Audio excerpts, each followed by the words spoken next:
Buen día, el día de hoy mis compañeras Calvillo Alexandra, Páez Naomi, Saucedo Cassandra, Vargas Kimberly y yo, García Samara, les estaremos presentando el tema sobre el manejo de la muerte y el duelo de nuestra materia Desarrollo Psicológico de la Adultez. Este es un tema muy importante porque aunque a veces es difícil hablar de la muerte, todos en algún momento hemos enfrentado alguna pérdida de algún ser querido o incluso el propio miedo por la mortalidad.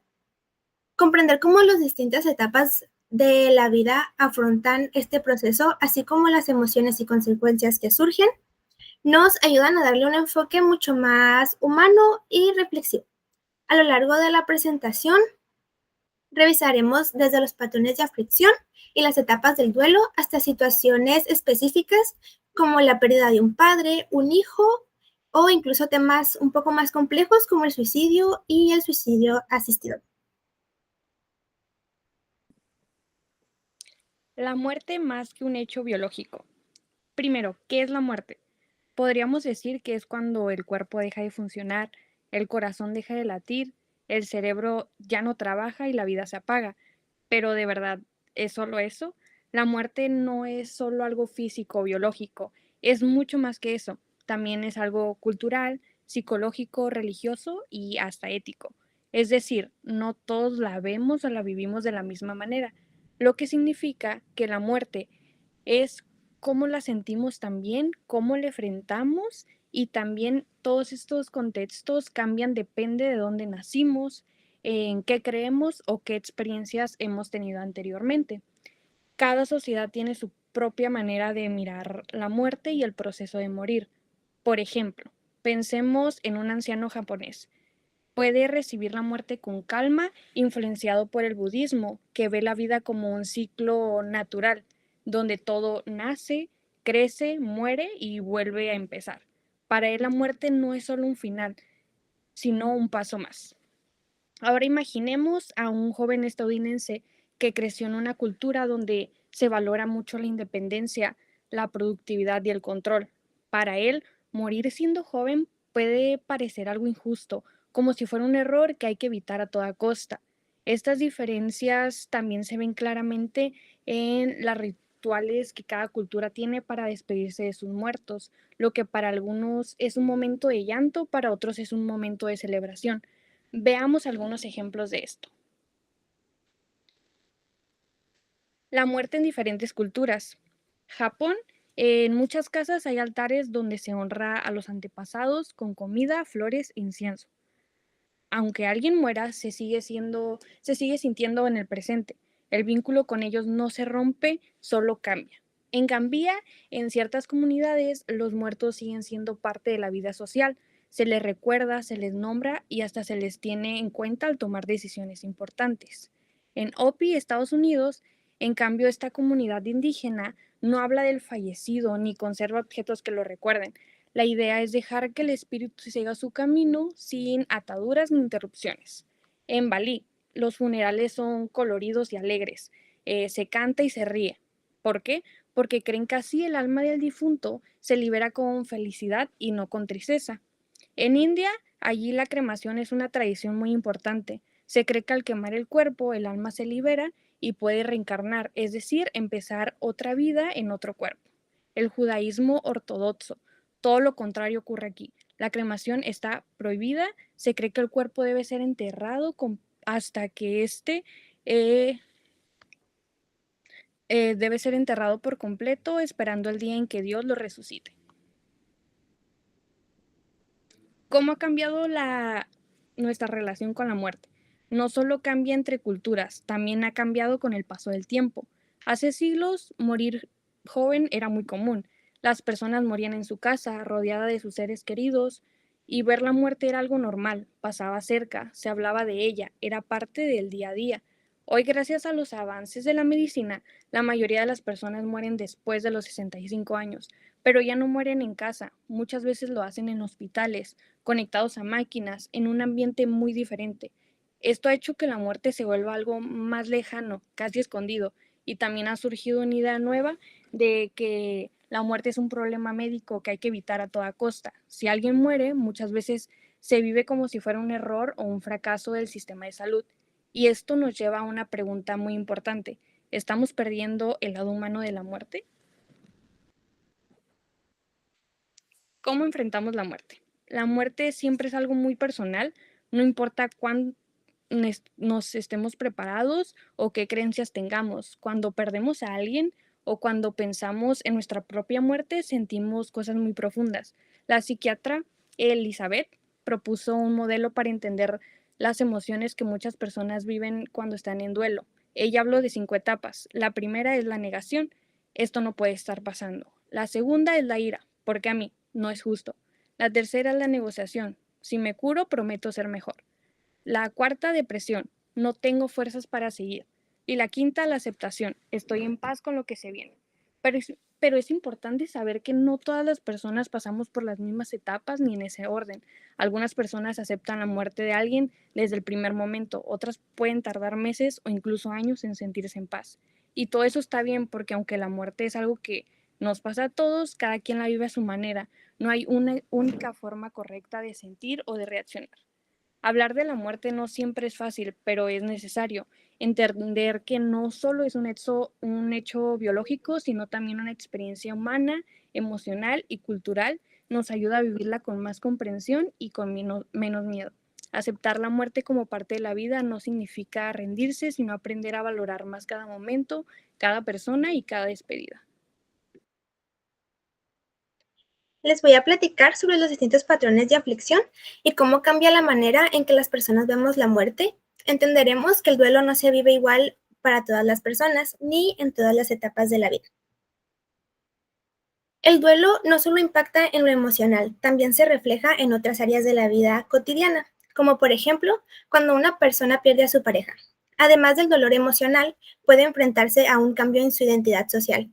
Deja de ser conocida como esposa para ahora ser conocida como viuda.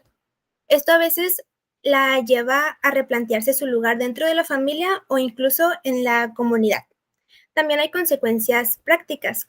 Puede disminuir el apoyo social, perder amistades que quizá estaban ligadas al fallecido o incluso enfrentarse a problemas económicos si dependía de los ingresos de esta persona. En este sentido, el duelo no es un proceso aislado, sino que es una experiencia que afecta de manera integral la vida de quien lo atraviesa. El modelo clásico explica 3 etapas principales.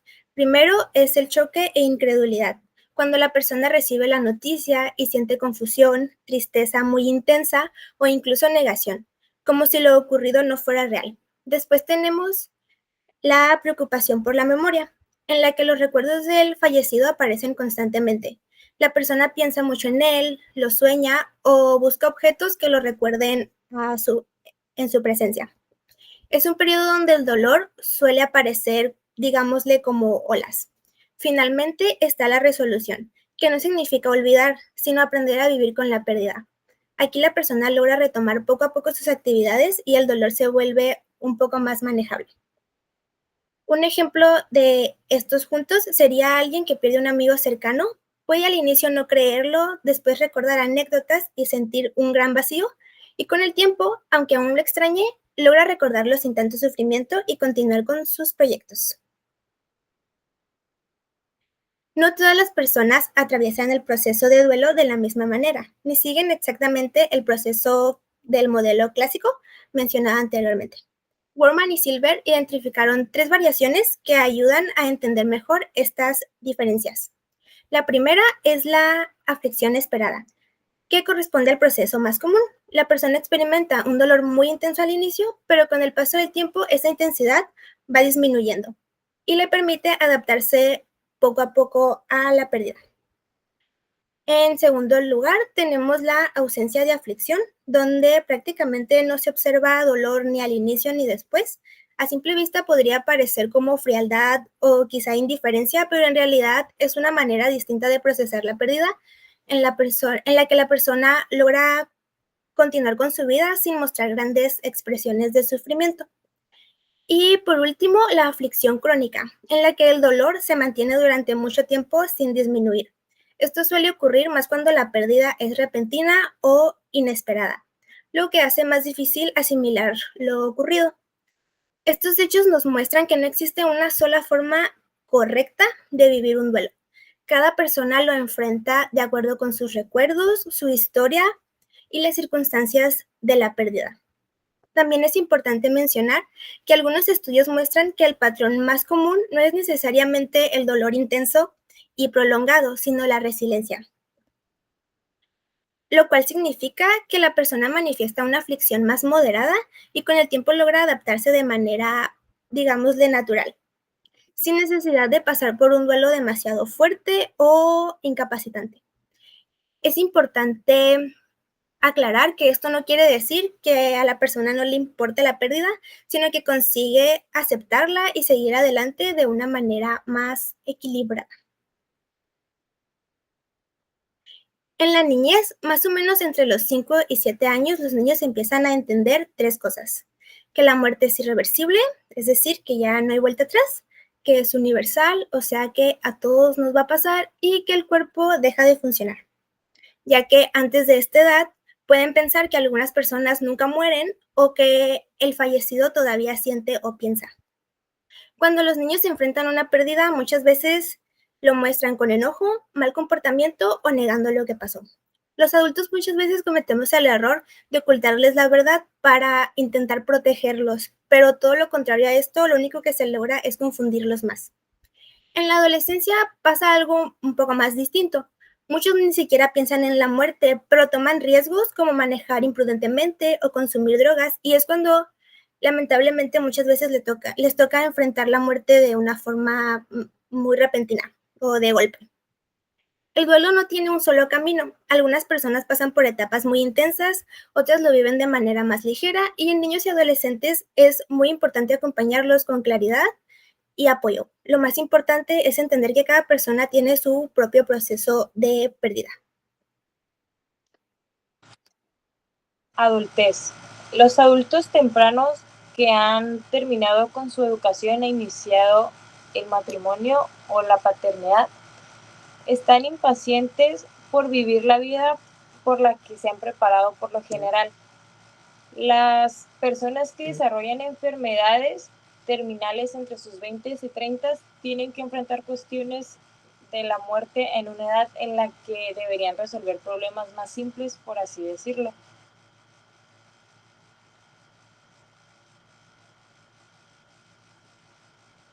Pérdidas significativas. Las pérdidas especialmente son muy difíciles cuando ocurren en la adultez, ya que serían la muerte de tu pareja, de alguno de tus padres o de un hijo.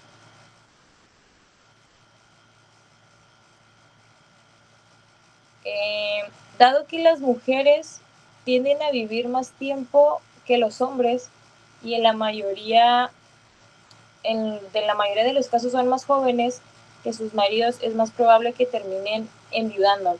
También el tipo de calidad de la relación matrimonial que se ha perdido puede influir mucho en el grado de afectación de la salud mental. Algunas de las pérdidas más frecuentes o más dolorosos para la pareja podría ser muerte repentina o sin despedida, que podría ser por un accidente, un infarto o una muerte súbita. Muerte violenta, que podría ser homicidio, violencia o que fue a la guerra. Suicidio del esposo, muchas veces esta produce culpa o preguntas sin respuestas. Muerte en la juventud o inicio del matrimonio. Esta pues se rompen proyectos de vida o puede sentirse como un futuro robado. Y por último, dejando hijos pequeños. La esposa pues tiene que enfrentar el dolor de la pérdida, pero a la vez tiene que cargar con la familia y la crianza sola de la familia. La pérdida de un padre es difícil en cualquier momento de la vida. Se dice que aunque son adultos siguen teniendo aflicción emocional que puede ir desde tristeza y el llanto hasta depresión o los pensamientos de suicidio. La muerte de un padre también puede ser una experiencia que hace que el adulto se obligue a madurar y que así pueda resolver problemas importantes, sea más fuerte de sí mismo o pueda adquirir una conciencia más realista de su vida. Algunos ejemplos de muertes difíciles para los hijos podría ser muerte repentina, ya que los hijos tienden a no tener tiempo de despedirse. Suicidio de un padre o madre suele ser la pérdida más difícil. Muerte tras una enfermedad larga y dolorosa, que es una mezcla entre dolor pero a la vez alivio. Muerte con conflictos no resultados. Muerte por conflictos o no resueltos. Esta es cuando la relación tenía distanciamientos, discusiones o resentimientos. Un padre muy rara vez está preparado emocionalmente para la muerte de algún hijo. No importa en qué edad ocurra, si fue un suceso prematuro o algún otro problema. Los padres siempre van a sentir que fracasaron, no importa la edad o el por qué haya muerto un hijo. Los padres cuyo hijo han sufrido una muerte traumática sufren más que aquellos que han muerto por una enfermedad terminal, ya que tienden a hablar con el hijo sobre eso y así pueden hacer que afrontar un poco más la pérdida al ya tener un cierre. El duelo de los padres puede variar de acuerdo a los factores como la edad del hijo, la causa de muerte y el número de hijos que sobreviven. Algunos ejemplos podría ser muerte en la infancia o en la adolescencia. En este se rompe un proyecto de vida y crianza. La número 2 sería muerte súbita e inesperada, que podría ser por un accidente, una enfermedad fulminante o muerte súbita de lactante. Y por último, muerte perinatal o neonatal, que puede ser pérdida durante el embarazo, en el parto o después de nacer.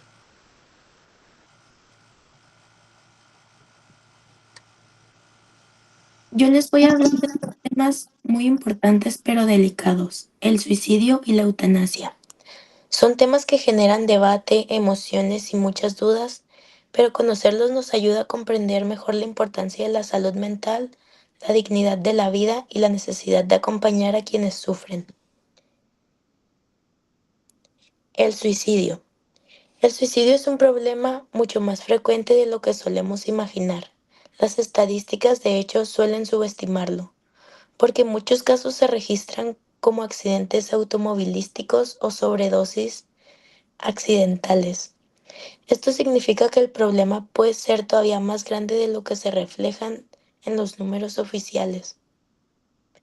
Un dato muy alarmante es que entre el 20 y el 60% de quienes se suicidan ya lo habían intentado antes, lo que nos muestra que muchas veces las personas habían expresado antes su dolor, pero no recibió la atención necesaria. Además, se calcula que alrededor del 10% de los que habían intentado suicidarse lo lograron los siguientes 10 años después. Esto nos deja claro que cada intento debe ser tomado muy en serio, pues casi siempre es un grito de ayuda. También existen diferencias entre hombres y mujeres.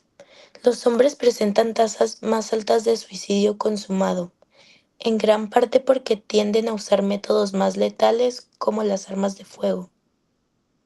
Las mujeres, en cambio, realizan más intentos pero con métodos menos letales, como el envenenamiento o la asfixia. Esto no significa que sufran menos, sino que se expresan de forma distinta.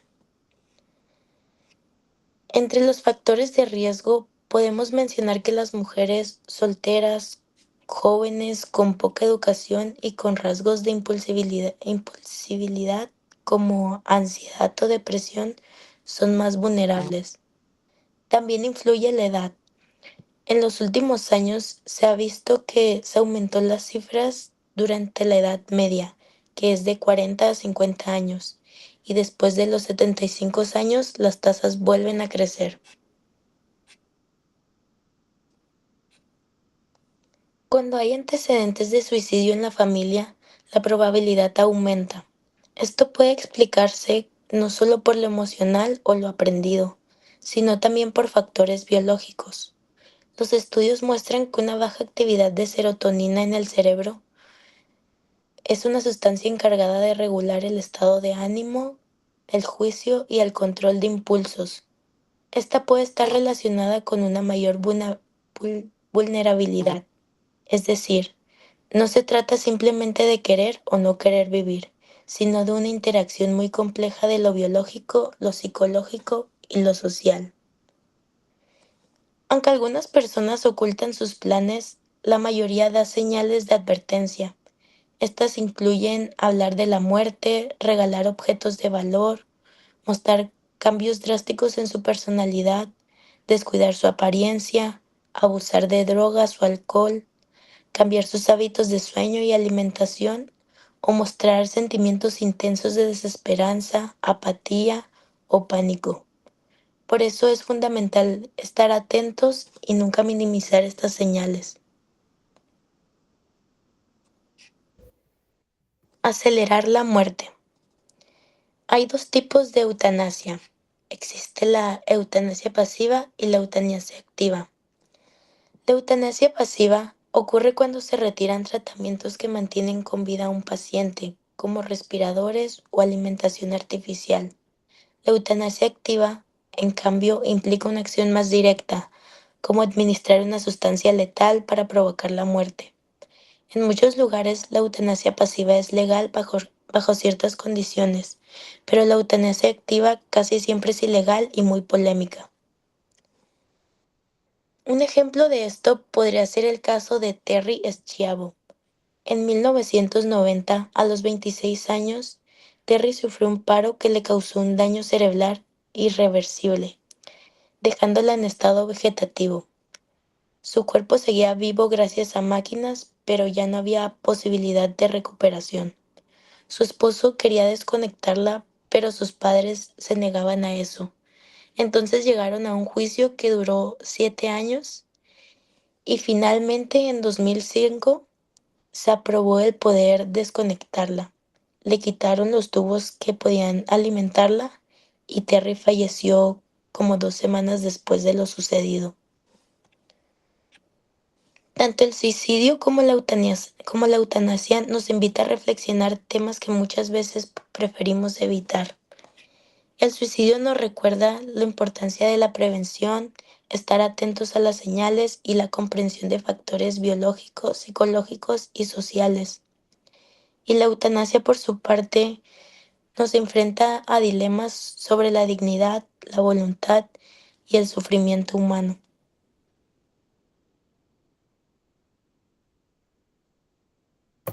Continuando con el tema del suicidio asistido, tenemos ventajas y desventajas, ya que en la actualidad sigue siendo un debate. Existen muchísimas personas y un gran porcentaje que lo apoyan y al contrario que no lo apoyan. Pero en sí, ¿cómo es que ocurre este suicidio asistido? Bueno, el suicidio asistido ocurre cuando un médico o alguien más proporciona los medios para que una persona con enfermedad terminal provoque su vida o su propia muerte. Normalmente esto se basa en medicamentos, es por eso que lo lleva a cabo un médico. Es importante diferenciarlo de la eutanasia debido a que sí existe una gran diferencia en el proceso que se lleva a cabo. En la eutanasia es el médico quien lo aplica directamente. Este procedimiento es la única persona que lo puede aplicar porque es legal dentro de ciertos países, mientras que en el suicidio, como tal lo dice, el suicidio asistido es la persona quien lo lleva a cabo. Dentro de las ventajas que tenemos está que, número uno, respeta la autonomía del paciente, le permite decidir cuándo y cómo morir y puede significar una muerte con dignidad, evitando sufrimientos prolongados. Por ejemplo, alguien que ya no puede controlar sus movimientos o que vive con un dolor constante podría ver esta opción como una manera de ya no alargar un sufrimiento inútil, por así decirlo. Sin embargo, también existen desventajas. A veces, y en muchísimos casos, los diagnósticos o pronósticos médicos se equivocan. Una persona que cree que no tiene tiempo de vida puede sorprenderse con una mejora en un día para otro. Además, algunas personas vulnerables pueden sentir que son una carga para sus familias y tomar esta decisión bajo presión. Y desde el punto de vista médico, muchos doctores consideran que es incompatible con su deber de salvar vidas. Por eso, instituciones como la American Medical Association está en contra. Por otra parte, tenemos la legalización de la ayuda de los médicos en el proceso de morir. En esta pequeña línea del tiempo tenemos que en Estados Unidos la Suprema Corte decidió en 1997 que cada estado sería libre de legalizar o no la ayuda médica para morir. En el primer estado que lo hizo fue Obregón, con la ley Muerte con Dignidad. Esta ley exige condiciones claras, que el paciente debe tener una enfermedad terminal, 2 médicos deben confirmar el diagnóstico y por último, pues la decisión debe ser libre, seria y repetida en el tiempo, independientemente si la persona es mayor o menor de edad. Algo interesante es que los pacientes que eligen esta opción no lo hacen solo por el dolor físico, sino sobre todo porque sienten que pierden su autonomía, su dignidad y casi siempre la posibilidad de disfrutar lo que antes les hacía felices, aún así sea un movimiento, ir a un lugar e incluso comer. En el mundo también vemos diferencias. Dentro de Países Bajos y Bélgica se legalizó la eutanasia activa. En Francia, aunque no se permite como tal, sí se aplican medidas que alivian el dolor, aún así eso acelera la muerte.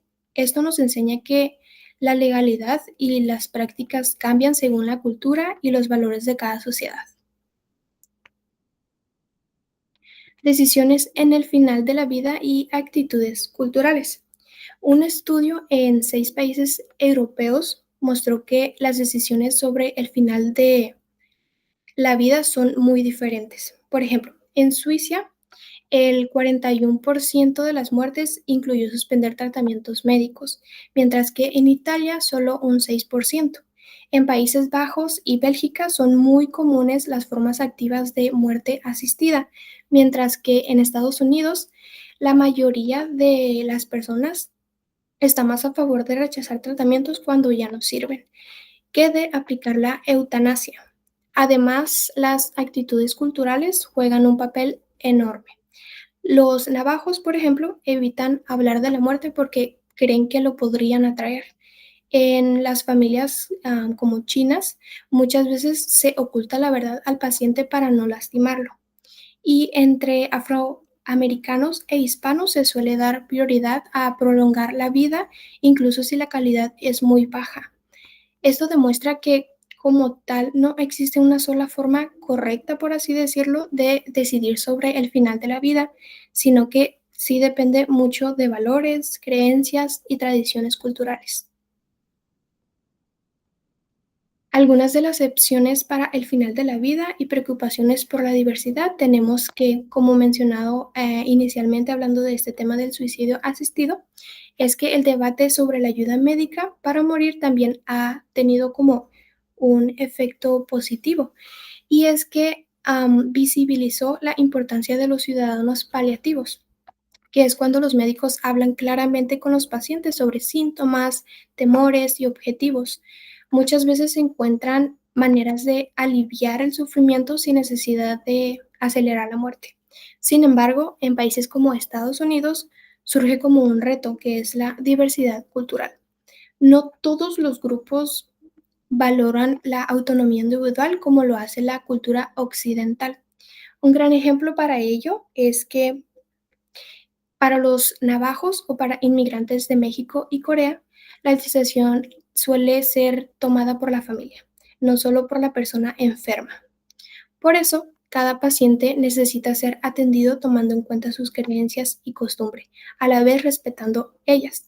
Lo que para unos es un derecho, para otros puede ser inaceptable. Bueno, ahora bien, continuamos con el tema de revisión de la vida.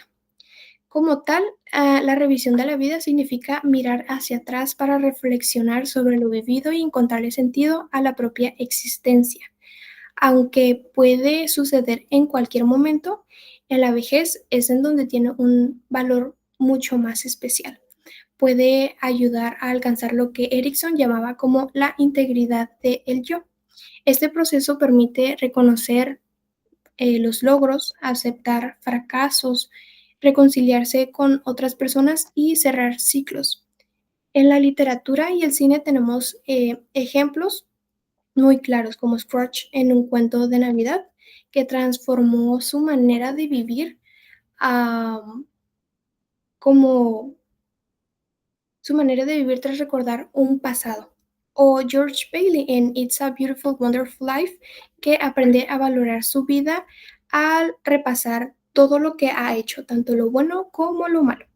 Incluso existe la terapia de recapitulación de la vida, que utiliza fotos, recuerdos familiares, recuerdos en amigos y autobiografías para ayudar a las personas a reconocer su historia y vivir en el presente con más paz. Por otro lado, el desarrollo humano no se detiene ni siquiera en la etapa final de la vida. Un gran ejemplo que tomaré es el pintor Pierre-Auguste Renoir, quien, a pesar de padecer artritis y dolores constantes, continuó creando obras llenas de colores y vitalidad hasta el final de sus días. Esto nos demuestra una vez más que el proceso de morir también puede ser un proceso de crecimiento personal. Muchos y muchísimas personas lo utilizan para cerrar asuntos pendientes, reconciliarse con familiares, con enemigos, con amigos que ya no tienen tanto cosas en común, compartir tiempo con seres queridos y principalmente para estar en paz con la idea de dejar ir. Al final de todo, recordemos que la vida siempre está limitada por el tiempo. Por eso es que no hay que tenerle miedo a la muerte, pero cada persona puede elegir cómo vivirla hasta el último momento. Para darle cierre a este gran tema tan extenso e importante, tenemos que, pues, el debate que existe en la actualidad y pienso yo que va a existir dentro de muchísimos años, sobre el suicidio asistido y la eutanasia, que como tal nos enseñan que pues las decisiones sobre el final de la vida no son solo médicas, también involucran aspectos éticos, legales y culturales. Cada sociedad y cada persona interpreta de manera diferente y se les da un significado para ellos mismos como dignidad, autonomía o valor de la vida. Más allá de estar a favor o en contra, lo fundamental es garantizar cuidado paliativo de calidad y también pues respetar la diversidad de creencias y valores para que cada persona pueda vivir y morir con sentido. Con esto concluimos con nuestra presentación. Agradecemos muchísimo su atención.